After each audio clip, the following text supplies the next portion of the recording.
Hey everybody, on today's podcast, I have Steve Rozenberg. We're going to be talking about coaching, bigger pockets, and all kinds of great stuff that you got to listen to. It's going to be a fantastic convo. Welcome to the Property Management Mastermind Show with your host, Brad Larson. Brad owns one of the fastest growing property management companies in San Antonio, Texas. This podcast is for property managers by property managers. You'll hear from industry-leading professionals on best practices, new ideas, success stories, and lessons learned. This is your opportunity to learn about the latest industry buzz surrounding property management, as well as tips and strategies to improve your business. Pest Share, a pest control amenity for your resident benefits program, starting at just $5 per door. You can give your residents the pest control coverage they need. Pest Share will even pay for the expensive infestations like bedbugs and cockroaches. And the debate over who pays for pest control, while Pest Share turns an expense into added revenue. For more information, check out their website at pestshare.com/property managers.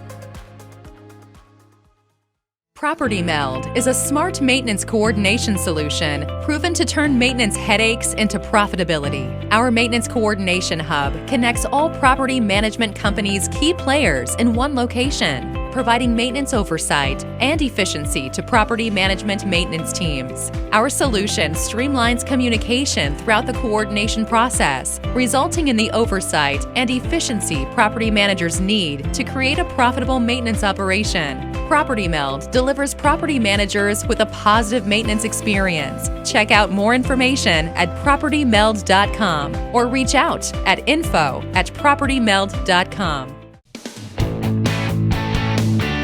Welcome everybody to another edition of the Property Management Mastermind podcast. We are shooting live and in person here at the Property Management Mastermind Conference in Vegas. Las Vegas, Nevada. What happens in Vegas stays in Vegas, right? Right. That's We're at the the Red rule. Rock Resort, and I've got Steve Rozenberg here, longtime friend of mine, mentor. We've been collaborating for years and years. I don't know how long. I call them my sister company because we have a company in San Antonio, and these guys were in Houston. So Steve's here presenting tomorrow at the conference, and I just happened to see him walking by. I said, hey man, sit down. We're going to do a podcast. I want to talk to you about a bunch of things. So today we're going to talk about his exit from his property management business and kind of what he's been doing, and then have a couple good points to discuss. And there's stuff in the industry that we want to kick around. It's going to be a cool combo. Yeah. So Steve, give us a few minutes of your time and tell us who you are. Yeah, so as you said, we had a property management company in Houston, Texas. Pete Newbig and myself owned it. We built it up from scratch, just like you. Scaled it up pretty rapidly, and then we ended up selling and exiting to a venture capital company.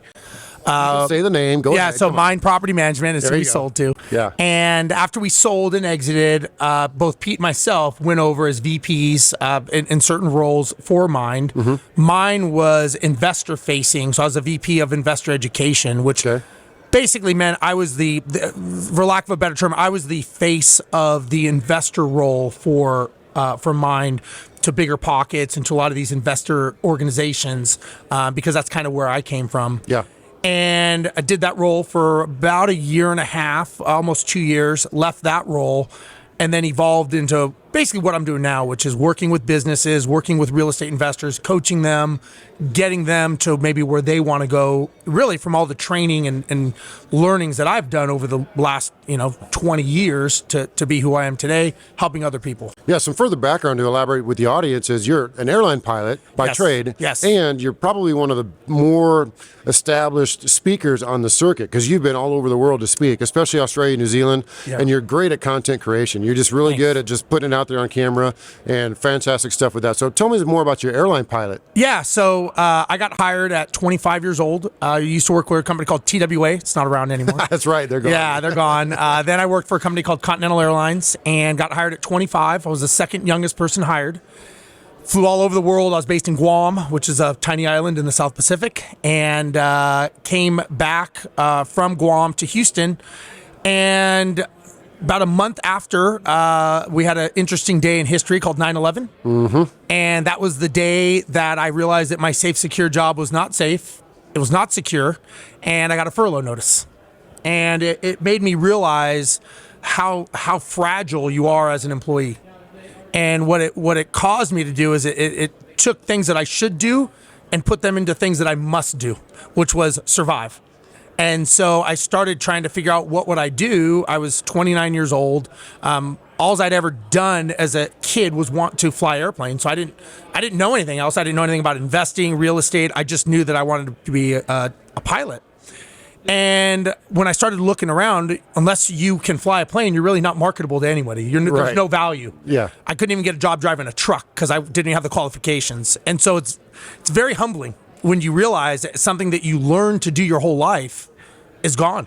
Yeah, and you think you're the big time airline like pilot, I made it. and you're making a shit ton of money, Yep. pardon my French, Yeah. and then all of a sudden you can't even get hired anywhere else. I mean, so it's not only was 9/11 horrific for the country, but it was a punch in the gut and to the face of saying, okay, not only is the world going through this, but you're out of a job too as a result. And I'm thinking, I didn't do this, I didn't cause this, but now I'm affected by it. And I remember that was the time that I said, okay, I'm never going to be in a position that somebody can control my destiny. And so I started looking to say, okay, what is it that successful people do? Like, what do they do in the world? And everything seemed to tie to real estate at some levels. People had some wealth tied to real estate. And so I was like, okay, well, fuck it. I'm going to go down this path. And so I started going down the path. I read a book a week on real estate, everything I could get my hands on. I just had to immerse myself because I felt like I was behind the curve of being able to do this because I'm now almost 30 years old. I didn't know you could read. Well, yeah, there's a lot of pictures. Good for you, Steve. There was Good a lot for of you. pictures. Yeah, people read them to me. It was the So we give the audience, Steve and I have been giving each other crap Yes. for years, right? Yes. It's kind of like a brotherly going back and forth. So I started learning. I got some mentors. I got coached in real estate. I learned at the time it was called double closings and flips. And I just learned about the dynamics of real estate. And it was all really negotiating is what it was. Did fairly well at that and made enough money doing that to buy my first apartment complex, which is where I met Pete Newbig. Yeah. So he and I partnered on our first apartment complex, my first apartment complex deal with him. And I was still flipping properties and wholesaling. And it's funny, Pete, it's the grass is greener. Pete wanted to know how I was doing what I was doing, and I wanted to know how to run an apartment building. So we kind of said, okay, well, you teach me, I'll teach you. Anyways, we did that. We sold and exited that apartment complex. Then we started buying single family houses, which real estate has a funny way of letting you know that just when you think you're smart enough and you know what you're doing, it will, like a wrecking ball, come and destroy your life if you don't know what you're doing. And we did not know what we were doing, made a lot of bad acquisitions, a lot of mistakes, which actually caused us to need to start our management company because nobody would manage our properties. Yeah. And so That's how bad the properties were? We were the clients that nobody wanted. Oh, my goodness. Yeah. And so that's how we started Empire, was really for self-preservation. But one of the first things we did is we hired a business coach. And we said, okay, we don't know what we're doing. So we hired the business coach to actually guide us and give us some semblance of a business, because we didn't even know that this property management thing was even a business at the time. We were just investors investing. And he says, I'll never forget, he says, well, there's opportunity, there's marketability, and there's scalability. So by definition, you guys have a business. You two are not the smartest guys, and you will be bankrupt in 6 months if you don't change what you're doing. So, That's some tough love coaching. Yes, it was. So we hired the guy, like basically on the spot. We couldn't afford to hire him, but we couldn't afford not to hire him. It was one of those situations. We stayed with him for 7 years. Wow. And every week we went in and got coached by him. And then we branched out to get coaching by other people. And during that time, we changed who we were. We became different people. We learned how to run a business. We learned how to think of things differently. We really learned when it came to running our business, we really came to stay in our lanes. As you know, you and Pete are very operator minded. Mm-hmm. And I remember you'd be like, what does this Steve guy do? Is he even in the company? Because I was staying in my vertical of doing sales and marketing, kind of doing my thing, and Pete was doing his thing. And we were just running concurrently because we were learning how businesses run, it's tough, right? Because I had some ideas that I would love to tell Pete, and he the same, but we respectfully tried to stay in our lanes, which is hard when you both own a business. And you guys are such polar opposites. So you would have 10,000 doors under management. It'd be chaos, man. It'd be chaos and like just absolute nuts. And Pete would have 10 properties under management, but those would be run so And perfect. nobody would talk to him. Nobody. Yeah, I remember one day he's like, I think I'm going to take the phone out of my office. I'm like, you can't take you're the CEO, you can't take the phone. He's like, yeah, nobody should talk to me. I'm like, dude, you can't take the phone. He was just, in his mind, is like, the business should run where nobody talks to me. I'm like, I get it in a perfect world, but that's just how opposite we were, which honestly, I think had to do with our explosive growth and what we're doing. Like you said, I mean, I was going into new territories of learning how to speak. So I got coached and mentored how to speak, how to present, how to do content creation. And Pete had no idea. He didn't want to do any of that. He's like, dude, whatever. Like, he wasn't even on Facebook. And I'm like, this is important to grow the company. So we always thought of Empire as an entity that stood on its own. And it wasn't my company, it wasn't his company. It was the company, and we were feeding life into it as its own living, breathing entity, which I think what I've learned, and now what I'm doing with coaching businesses, is a lot of people identify themselves as the business owner, and they identify the business, and that's the challenge, is they can't separate the two from sometimes making deadly decisions for their business, and they don't even realize it because they think what they're doing is correct, and in their mind, rightfully so, but it's not necessarily the correct thing for the business. Now, you were in the room today when we were at the facilitator panel. Yes. And everyone's kind of given their 5 minutes of their business. Yeah. And at the end of that 5-10 minutes, they were talking about one lesson learned. So think of your crystal ball, think of your time machine, go back 5, 10, 15 years, 5 minutes, 20 years, whatever it could be, and give me one lesson learned that you could go back in time and do over again or do differently. Well, okay. I have an answer, but it'll be complete opposite of what Pete said. I figured that. And so my answer would have been, we should have gone bigger, faster. Wow. Okay. That would have been my answer. And again, he and I were, as you know, we were total opposites. Yeah. And he had, and Pete and I know this, and we love each other for it, but he has an aversion to debt and money. I don't look at it the same way. I look at money and debt as a tool. So I looked at it differently than he looked at it. But out of respect for him, and we both, we as business partners, you always have to respect the other person's position. Just because I didn't agree with him doesn't mean I always get my way.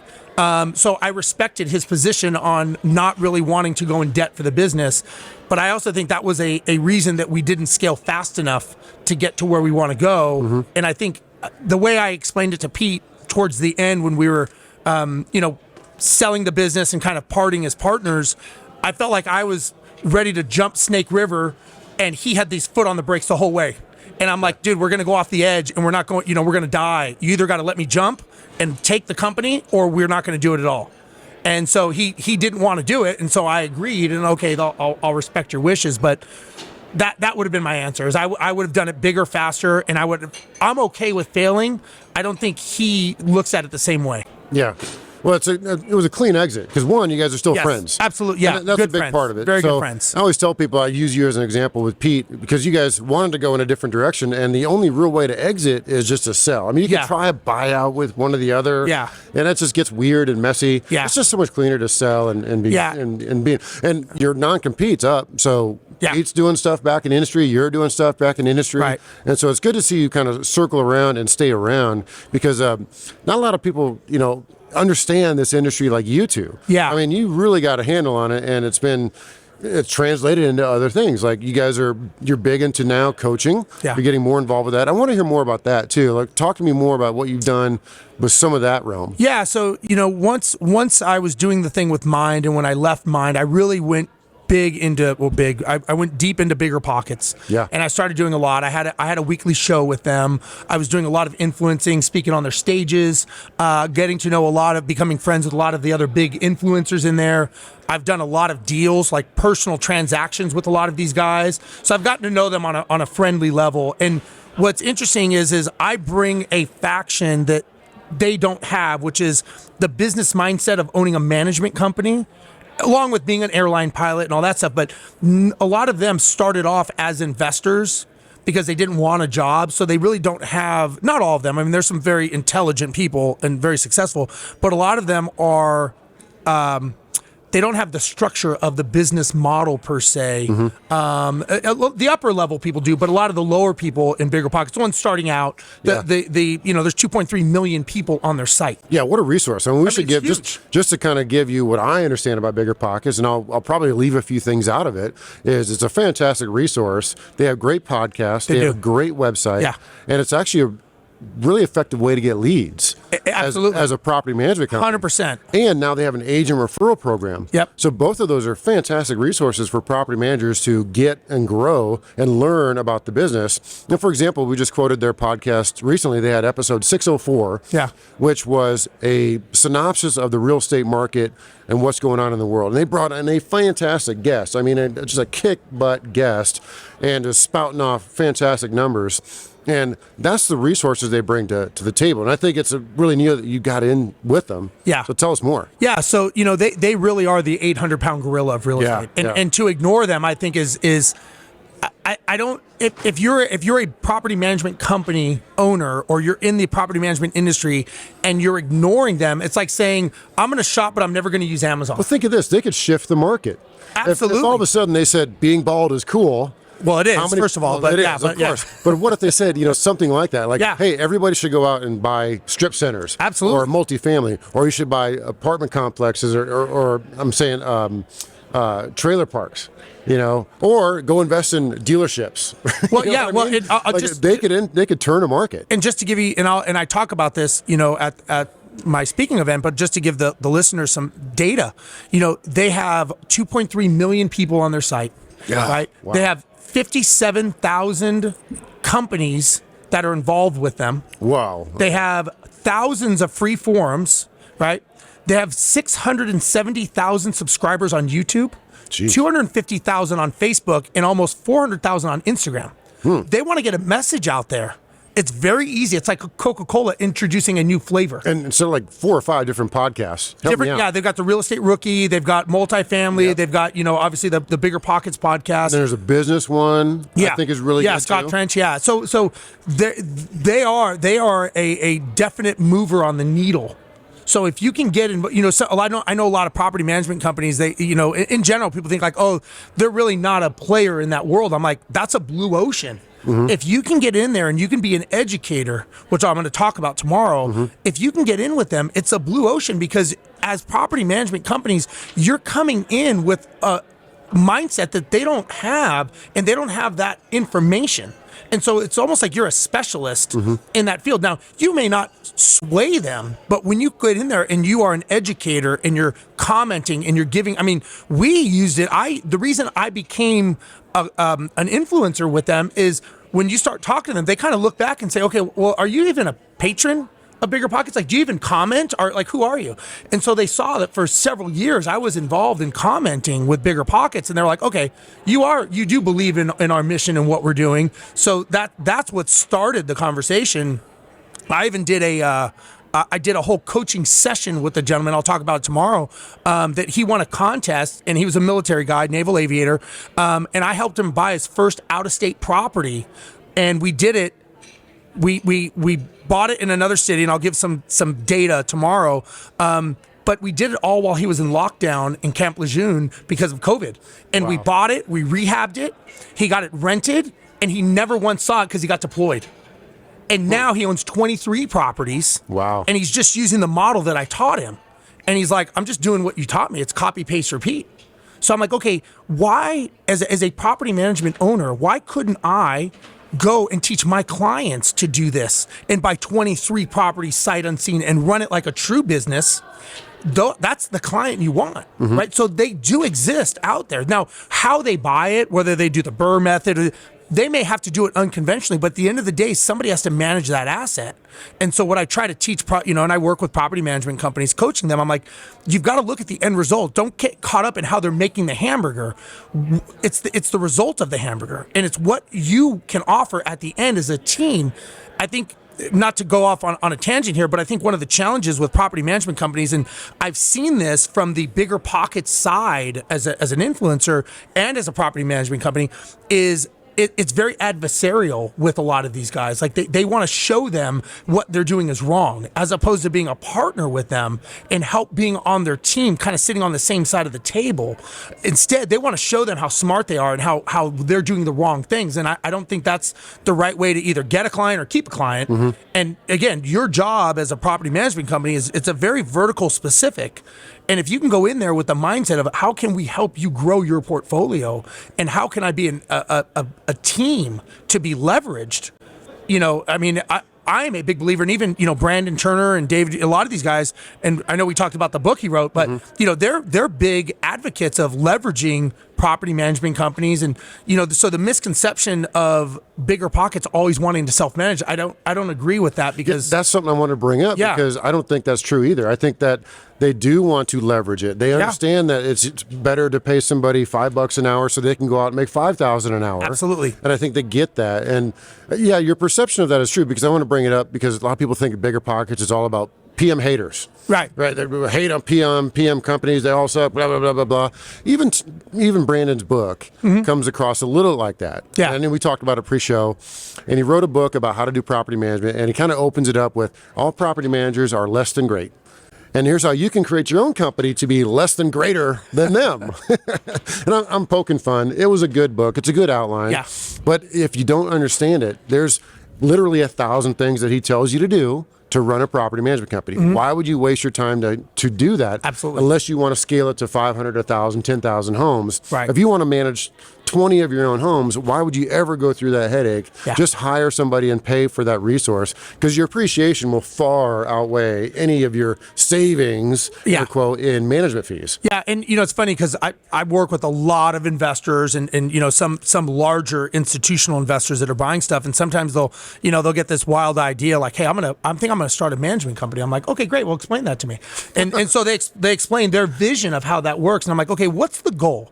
Is the goal to start a management company, or is the goal to grow your own net worth and your wealth? And explain to me how this ties in, because you have what you told me is a tip of the iceberg of what you need to realize when it comes to starting a management company, as opposed to, and is that a sidetrack to what you're really trying to accomplish?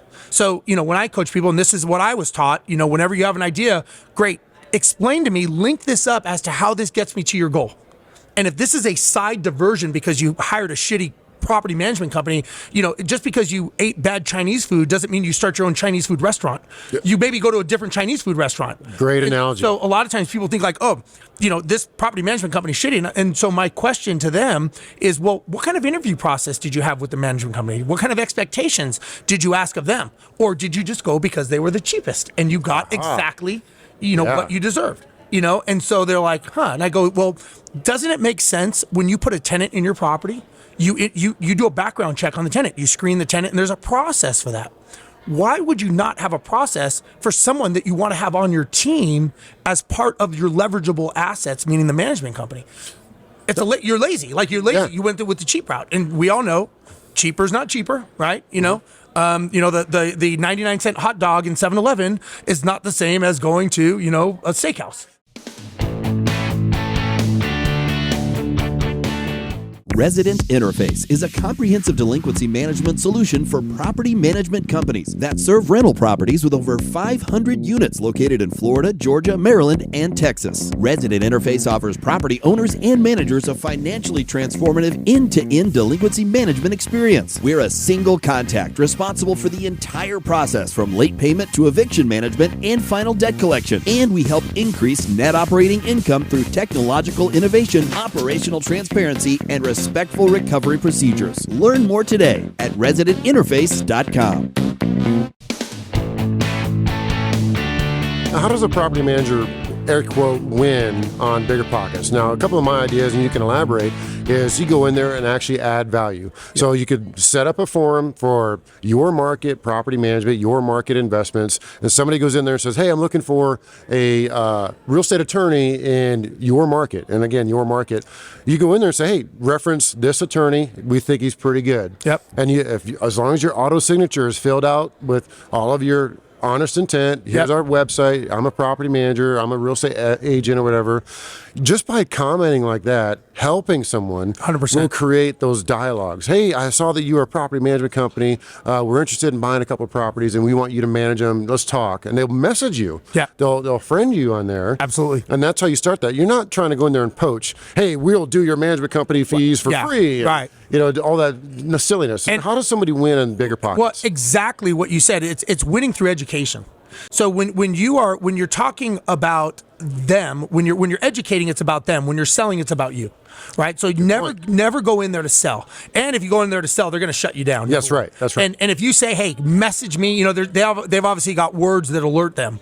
Now, what I would recommend, just to go to the basics, is you can set up keyword alerts that if somebody says property management, San Antonio, single family, and those 3 ones hit, you'll get an alert saying, hey, someone's talking about this in the forum. Click on the link, it takes you right there. Now, what I would recommend is you could have some very basic copy paste templates that you could throw in there, that if you, hey, this is what I would recommend. There's 5 companies, contact these, something where you're educating. These are some things that I would look for. I have the top 25 questions that you should ask a property management company, happy to send them to you. Let me know if you want them. So now you're going in as an educator, but when you're going in as an educator, you're answering the question that they're going, it's like Marcus Sheridan, they ask, you answer, right? Yeah. So you're going in there as the educator and you're being the person that's giving them valuable information. They're like, well, shit, Brad's in San Antonio and he's giving me all this information.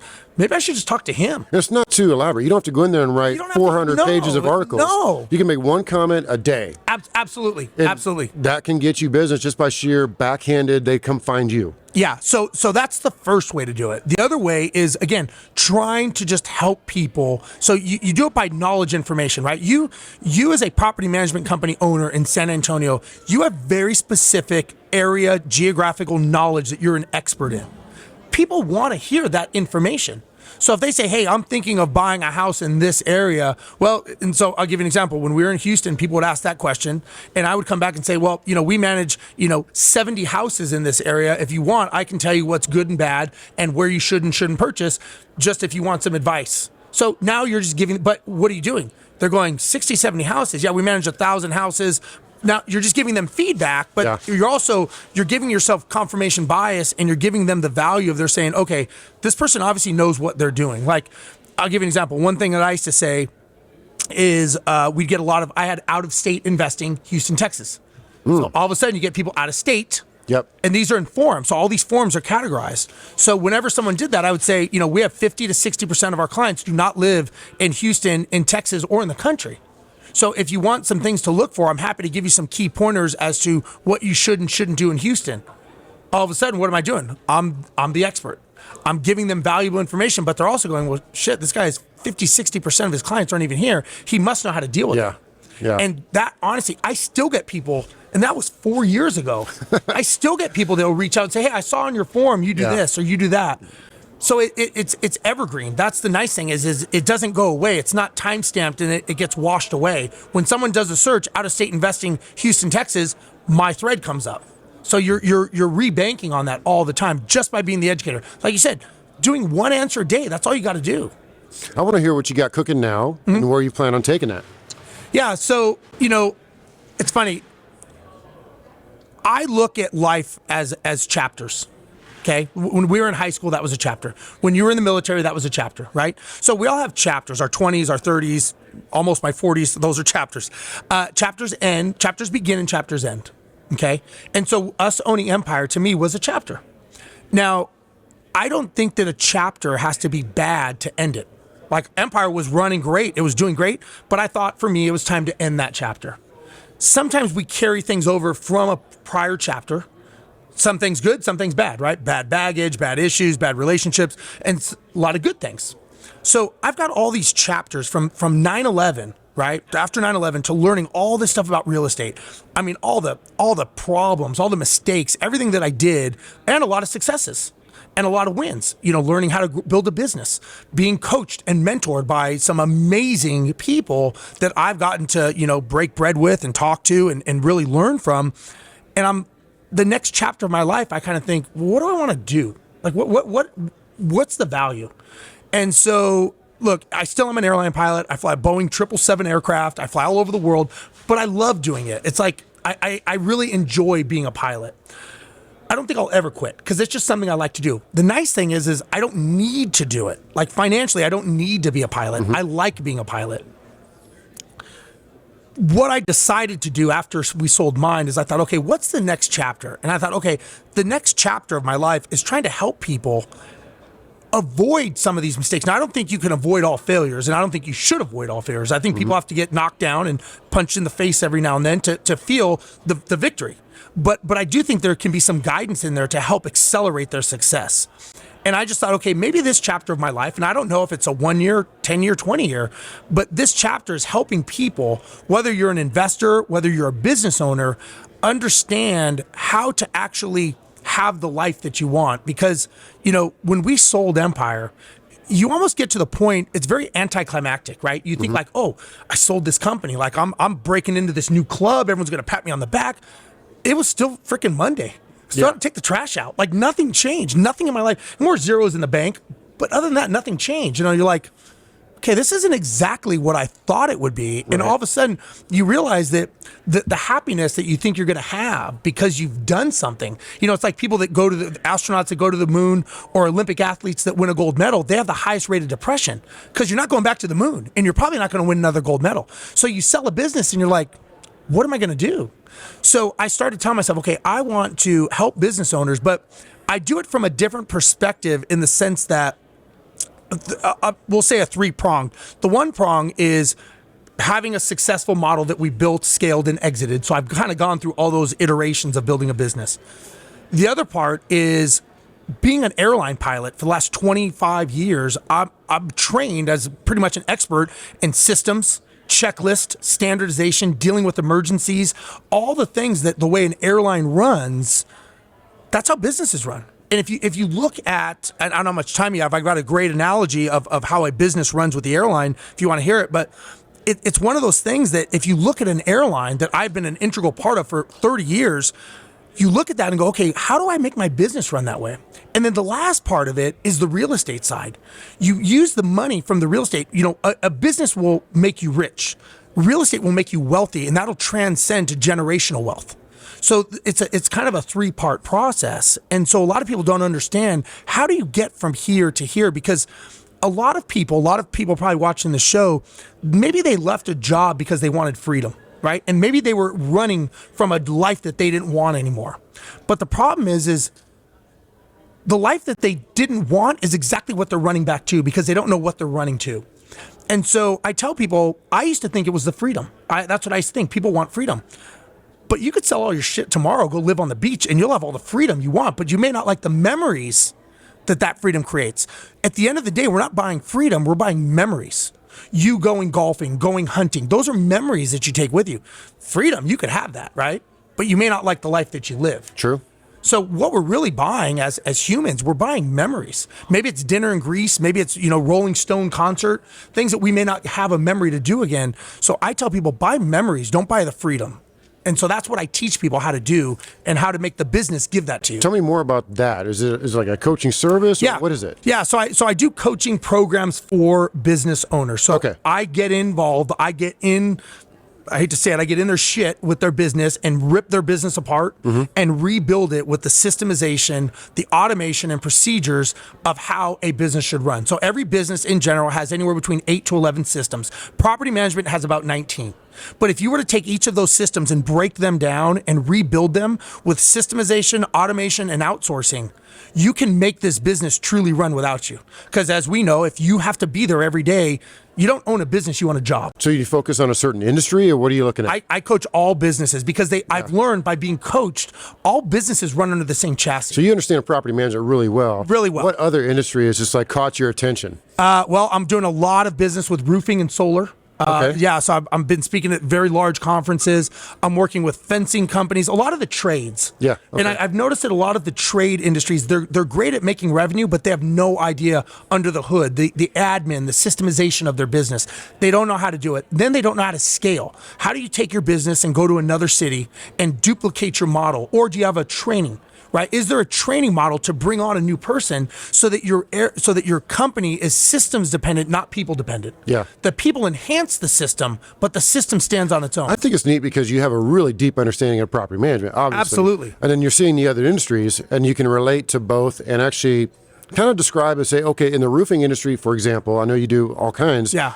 They do this, this, and this. You should try that as a property management industry. Yeah. Well, and what's interesting too is one of the reasons a lot of these companies and these organizations having me speak. I spoke at a conference. It was, very, very big names. It was the Dallas Convention Center, thousands of people. But you know why they wanted me? Because of my tie to the property management industry. Everybody wants to know, how do we get past the gatekeepers? So property management companies have no idea the value that they have to all these industries. HVAC, I'm tying in with HVAC companies. I'm tying in with roofing companies, plumbing companies. They all want to get past the gatekeeper. Who's the gatekeeper? Property management companies are the gatekeeper. Right. I mean, you literally own 100,000 or more of business every year, and that's just for like plumbers and AC guys. Imagine roofing. Imagine if another storm comes through. Well, it's funny. I got a guy that I'm coaching right now. He just called me. He's like, "Hey, do you know any PM companies in Twin Cities? They just had a huge storm roll through there, and we're up there, and we're dealing with property management companies. So." That's what they want. Yeah. They kind of want that the keys to the castle, and they know property. They're realizing from me speaking, property management company has the keys to the castle. Yeah. So what I do is I have a 3-day mastermind. So this is what I do. Break this down. I bring people down to Houston, right? In this 3-day mastermind, I put them up in a luxury hotel. I feed them gourmet food, but for 3 days they're mine. And we take them mentally and their business and we break it down. And literally, we break down who they are. And I explain to them when they walk out of there, they're going to be different people. Because if you want to be a $10 million CEO, but you're a $100,000 CEO, you're never going to build the business. You will be the reason your business doesn't succeed. Mm-hmm. So I have to change them, and we have to change their systemization. So I've mixed a lot from all of my coaching, whether it's EOS, whether it's from Action Coach with Brad Sugars, whoever it is that I've learned from, Marshall Silver. I take all that and I combine it in 3 days. When they leave there, they have a blueprint to how their business, and these are all different businesses, but it's the people, it's not the businesses. So people get caught up in what they do, how many doors you manage. Yeah. Nobody gives a shit. Right. At the end of the day, are you a multi-million-dollar CEO, and are you thinking like a $50 million CEO, or are you thinking like a $5 million CEO? Because, you're never going to get past that.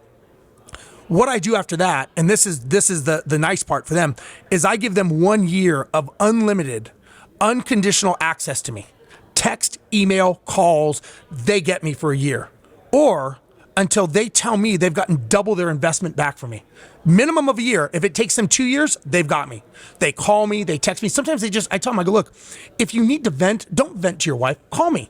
I'm a third party, I'm removed, I can look at things objectively, and I can tell you what I think you're doing right or wrong. And sometimes you just need that CEO to step in and tell you what you should and shouldn't be doing.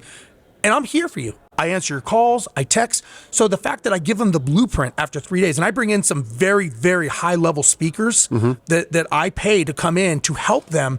These are people from different industries, but they're all running $20 to $50 million companies, and they are coming in. I'm doing a mastermind in June. I've got a guy, I don't know if Kevin Elko. Okay. He is Nick Saban's coach. Oh, wow. Okay. So, Nick Saban, the football coach, right? Yes, from Alabama Crimson Tide. Yeah. So this guy has 31 championship rings. He talks about championship mindset, how to be that champion. So, you get someone like that starts talking about that. And this is a very secluded 10-person group that I bring in. It's not a very large group because I want to be able to give people that time, and then they get that unlimited access. Yeah. And I think that that is the next chapter of my life of how I can give back to people. So I just think that that's something that I got all this shit in my head, basically. I want to get it out.